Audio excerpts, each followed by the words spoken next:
The Zephyr Institute is a community of thinkers, students, faculty, young professionals, who are all interested in diving into life's biggest questions. Why am I here? Where do I come from? How do I live life in the most meaningful way possible? How do we organize society so that it maximizes for human flourishing? These are all some of life's biggest questions. Students want to dive into these with academic rigor. Stanford provides a place where they can do that.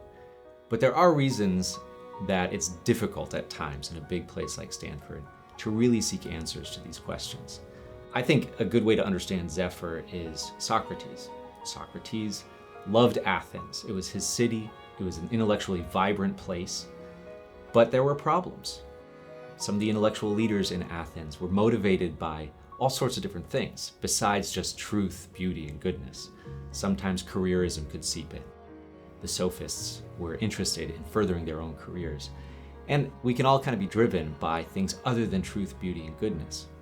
So Zephyr is trying to be a bit of a Socrates within this Stanford, Silicon Valley community and really stay focused on those transcendentals, truth, beauty, goodness. The other big problem that universities are facing now is that students, I think, are worried about, nervous about, unwilling to engage in really serious discussion with one another in their classrooms and so on about big questions of value. I think they're worried that they're going to offend people, or that if they say something, they'll be called out if it's not correct one way and another.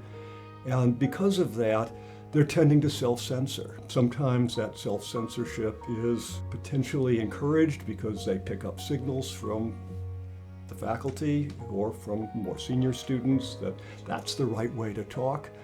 And I think that's really a catastrophe. It goes along with a university being concerned with doing something beyond just creating good producers, that is, creating people who have the chance to pursue the whole question of what it is to live a good life. The purpose of education isn't simply to acquire a set of technical skills, but rather it's to acquire the moral and intellectual resources that a person needs to lead a flourishing life. We cannot simply think that the goal of education is to achieve a certain accreditation or a certain level of economic success. Education has to be able to make you a better person, has to be able to make you think better, has to be able to make you relate better to those around you. And what we try to do is provide people with the concepts and virtues, the ideas and practices that help them achieve those ends and lead a happy life. Zephyr provides both a space and a diverse community of interlocutors, so to speak. So people who are not just like you, for example, fellow business professionals or software engineers, but also humanities academics or students who can really bring a new perspective to these types of questions. We do so through a number of programs that are either broadly targeted, such as a reading group critiquing 20th century moral philosophy, all the way through more targeted seminar discussions, such as a bioethics discussion group for physicians and medical students. People disagree when we have discussions and seminars, but it's never like a debate or like confrontational. It's always like we're on the same team and we're all trying to move closer to truth as a unit, as opposed to some other settings where I feel it can just be kind of toxic. It's all about winning, proving I'm smarter than you.